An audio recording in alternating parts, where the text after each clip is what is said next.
My name's Jonathan Phang and I've just finished my first book, The Pepperpot Club, due to be published by Hardy Grant. I've worked in the fashion industry for 30 years and I've been lucky enough to represent some of the world's greatest supermodels. And although I come from an industry where people notoriously don't eat, I've always enjoyed food and I started cooking at a very, very young age. I grew up in a very boisterous family and where food was at the heart of absolutely everything. Whatever we did, it revolved around food. My parents were both from British Guyana. The Guyanese are known as the most hospitable people in the entire Caribbean. The Caribbean is a real melting pot of cultures. There are about 6 different nationalities that make up the population, and everywhere has this wonderful fusion and influences of so many different places. And I think in England we just think of the Caribbean as people that eat ackee and saltfish and a bit of jerk chicken, but there's so much more than that. Some of the best Chinese food you will ever have is in Jamaica. Some of the best Indian food is undoubtedly in Trinidad. I recently returned from 5 weeks in the Caribbean where I travelled around the different islands and explored the heritage of the recipes that the islands are most famous for. It was wonderful for me to meet some amazing home cooks, women that reminded me of my mum and my aunts. You know, I was in Trinidad and met a lovely little lady called Myrtle.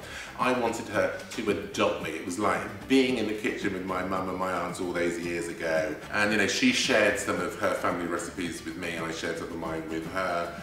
And I felt very at home, and you know, that's the sort of stuff that I miss about my life. And I really delved into the heritage of the recipes that I love so much and that I grew up on. So all of those recipes will be included in the book, and some new ones that I created using the ingredients that I discovered so much about in the Caribbean. The book has been a really big journey for me. My mother died 10 years ago and I wanted to do something to mark the anniversary of her passing. I just felt that I had this tremendous heritage that my mother left me, and I really feel passionately that I didn't want her memory to just be forgotten.